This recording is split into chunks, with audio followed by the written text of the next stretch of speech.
অভিনয় দিয়ে সবার হৃদয়ে জায়গা করে নিয়েছেন দর্শক নন্দিত অভিনেতা মোশাররফ করিম। তবে তিনি ভালো গানও করেন। এতদিন ভক্তরা তার অভিনয়ে মুগ্ধ হয়েছেন। এবার অভিনেতার কণ্ঠে গানও শুনতে পারবেন তারা। এই প্রথম সিনেমার গানে কণ্ঠ দিয়েছেন মোশাররফ করিম। ভালো লাগে না শিরোনামের গানটিতে থাকবে তার অভিনীত আসন্ন বিলডাকিনী সিনেমায়। এটি পরিচালনা করেছেন ফজলুল কবির তুহিন। গানের কথা ও সুর করেছেন মোশাররফ করিম নিজে। গানটি বেশ আগেই লিখেছিলেন তিনি। সম্প্রতি প্রকাশিত হয়েছে গানটি। এ প্রসঙ্গে গণমাধ্যমকে ফজলুল করিম তুহিন বলেন, প্রায় আড্ডাতে ভালো লাগে না গানটি গাই আমরা। সিনেমার প্রেক্ষাপট অনুযায়ী জেলখানার একটি গানের প্রয়োজন ছিল। আমার কাছে মনে হলো গানটি দারুণ মানিয়ে যাবে এই দেশে। তিনি আরো বলেন, মোশাররফ করিম ভাইকে জানানোর পর তিনি জানতে চাইলেন গানটি গাইবে কে।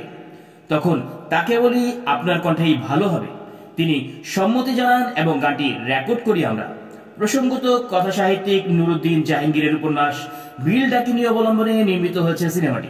এর কেন্দ্রীয় দুটি চরিত্রে অভিনয় করেছেন মোশাররফ করিম ও কলকাতার পার্নো মিত্র।